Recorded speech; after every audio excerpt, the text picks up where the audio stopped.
Hello, my young adventurers. This is your Uncle Nick with another story, and it is the story of the adventures of Timothy.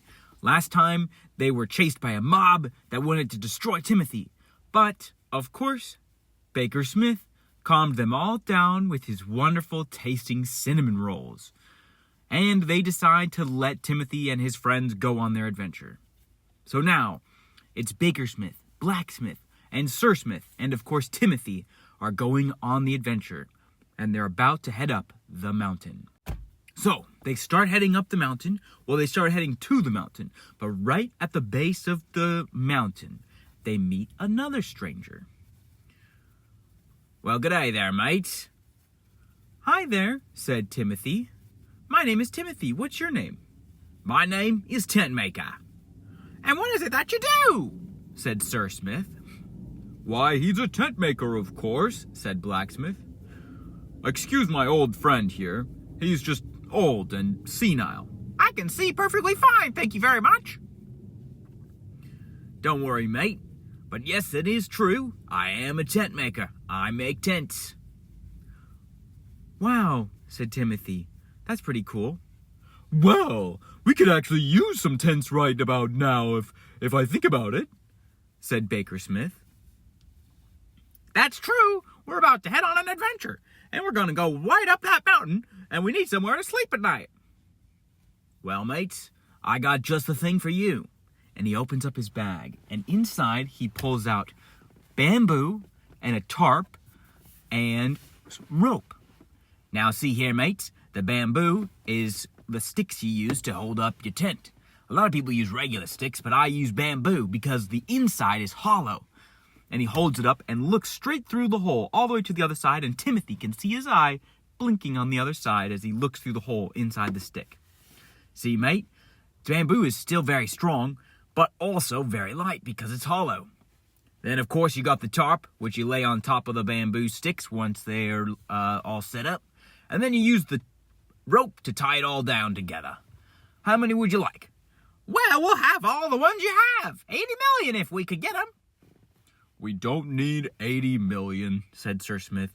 We just need 4. Fine, we'll take 4, said Sir Smith.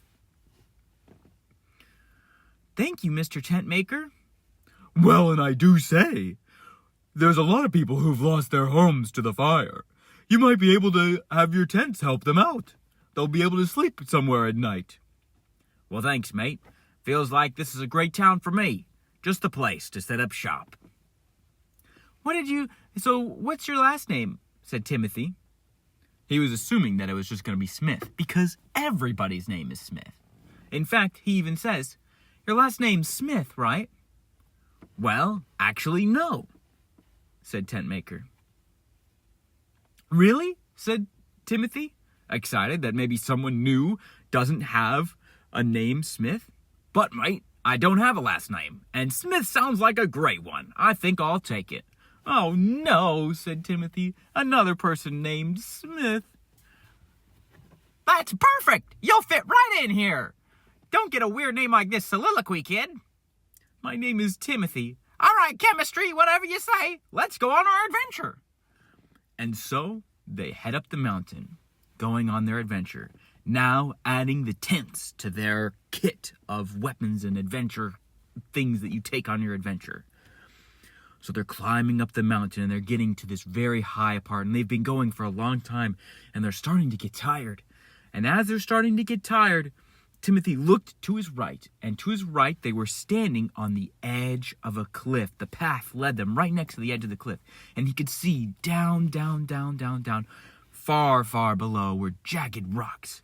He's like, whew, I wouldn't want to fall down there. Oh my, no, that would be absolutely terrible. If you fell down there, you'd be smashed to smithereens, said Baker Smith. Well, on the other side was a cliff, but going up.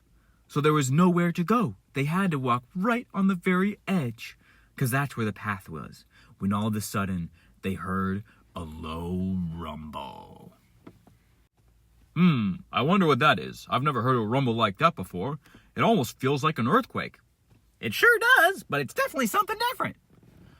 Timothy had experienced it before. He had heard that low rumble, and it was the low rumble, or more like a growl, or a deep, heavy purr, so heavy and so strong it shakes the very ground that you're on. It shakes your chest. You ever hear a loud noise that makes your chest like feel shook?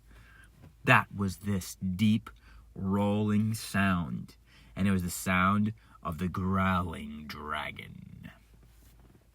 I know what it is, said Timothy. It's the dragon. Oh my, said Baker Smith. That's absolutely terrifying. I hope he likes cinnamon rolls. Maybe that can feed him that instead of him eating us. Don't worry, if he eats you, I'm sure he'll get all the cinnamon rolls you're carrying on you too. Oh no. That's why I'm not worried. He'll definitely eat you before me. Oh, you're probably right.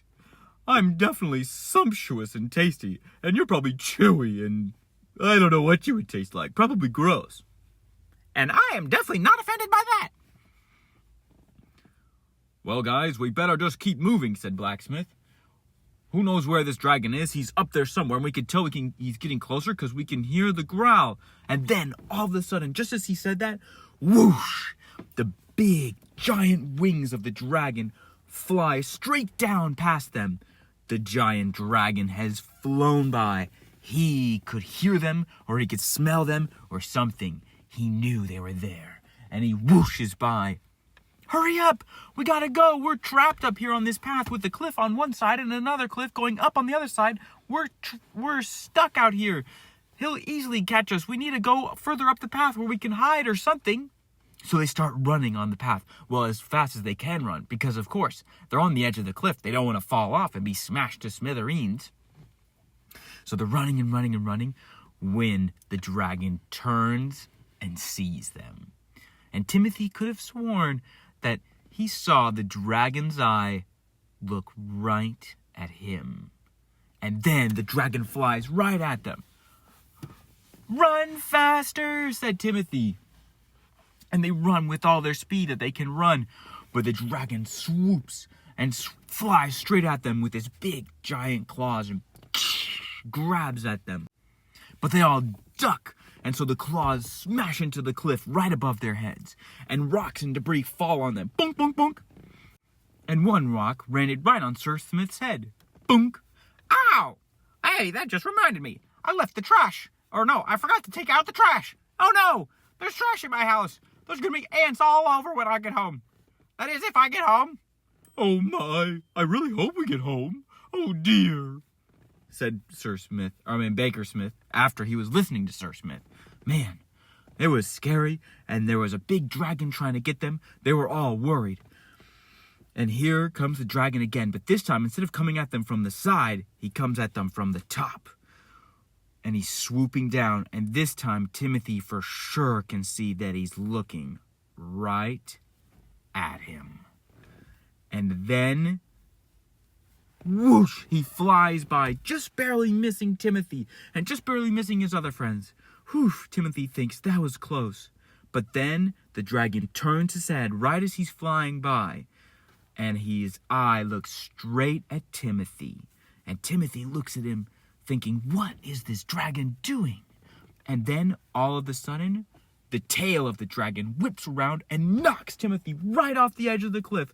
Oh no! Timothy says, almost feeling like he's falling in slow motion.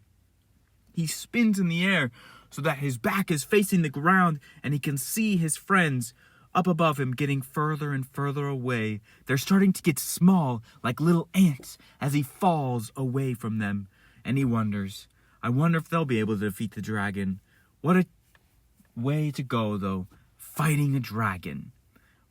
And so then, as he's falling and falling, it feels like forever. He turns around to see the ground as he's getting closer and closer and closer to the ground. He's going to smash right into it. But as he's getting closer to the ground, he sees a shadow. It's a shadow of a dragon. You know how you look at the ground and you can see your own shadow? Well, he can see his own shadow. It's a tiny little shadow. But now there's a big shadow over his shadow, and it's the dragon shadow. and he turns around to see the dragon flying straight for him from above with his mouth wide open. "Oh no," said Timothy. He didn't know which was worse, being eaten by a dragon or falling and being smashed to smithereens. Gulp! And the dragon closes his mouth around him. Timothy is now inside the mouth of the dragon, and he can feel the tongue of the dragon. It's all slimy and big, and it pushes him towards the back of his throat. Timothy's about to be swallowed whole. All of a sudden, as he's about to fall down the throat, he grabs onto, I think it's called the tonsil? I don't know, that thing in the back of your throat that hangs down. If you look in the mirror and you go, you'll see this thing hanging down in the back. Well, dragons have that too, and he grabbed onto it. And this made the dragon cough. And so he flew forward and smashed, because the dragon's mouth was closed, he smashed into the front of the teeth. And now he's wrestling the tongue. Push, push, push. And he doesn't know what to do. If he doesn't think fast, he's going to be eaten alive by the big dragon.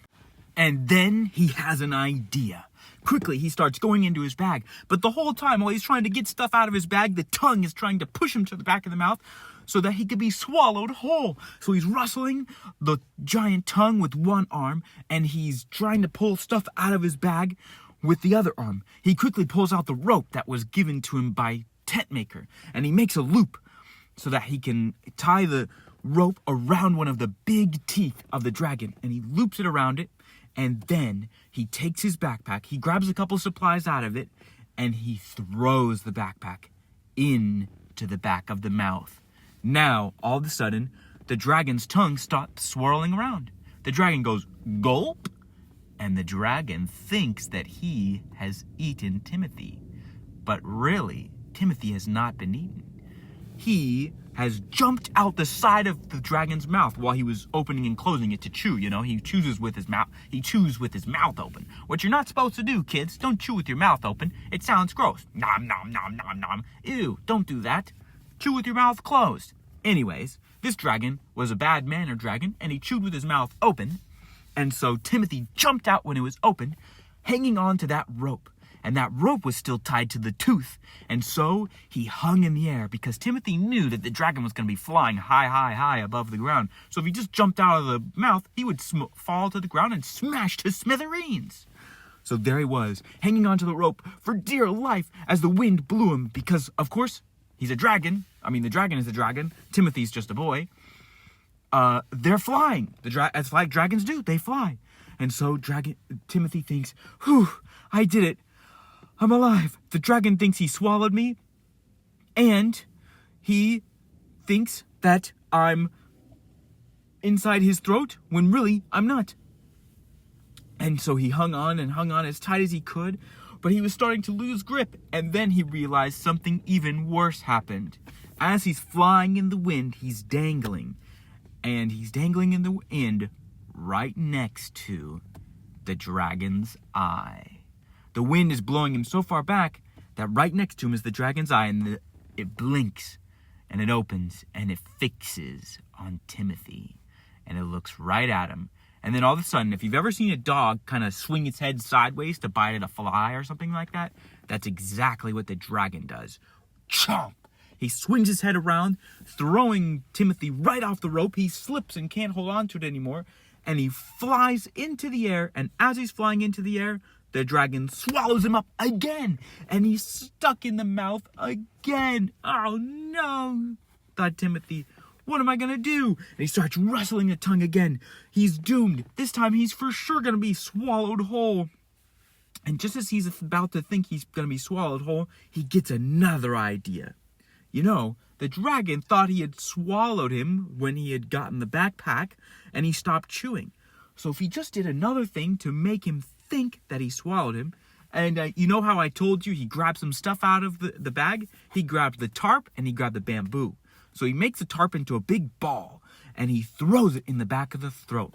And then, gulp, the dragon swallows it, and he thinks he swallowed Timothy. But this time, Timothy is stuck in the side of his mouth. He's hiding in the cheek. Have you ever put something in your cheek, you know? on the side of your mouth, chipmunks store food there. And dragons, well, they store food there sometimes too. And if you don't realize it, you can forget that there's food there. And in this case, it wasn't food, it was Timothy. Timothy was hiding in the cheek of the dragon, while the dragon thought he had swallowed him, but really he just swallowed a tarp. But now one other problem remained, is how to breathe. See, inside the dragon's mouth, there's no air. Or at least if there was, Timothy would breathe it all up in a few minutes and then he would run out of air. But he had the bamboo. So carefully he takes the bamboo, which is hollow, and he slips it out the side of the dragon's mouth. And then he puts his own mouth up to the bamboo so he can breathe through the hole that's in the bamboo. And he's breathing the air from outside. And now all he needs to do is wait. And then something very interesting dawns on Timothy. He realizes that when the dragon lands, he's going to be in even more trouble than he is right now. Because he's going to have to get out of the dragon. When he gets out of the dragon, the whole reason he came up here was to fight the dragon. But now, instead of having all of his friends with him to help him, he's going to be all alone. It's just going to be him versus the dragon. What is Timothy going to do? He really has no idea. And you are going to have to find out next time. I hope you guys like this part of the story of Timothy's adventures fighting the dragon. I'll tell you the rest of the story next time.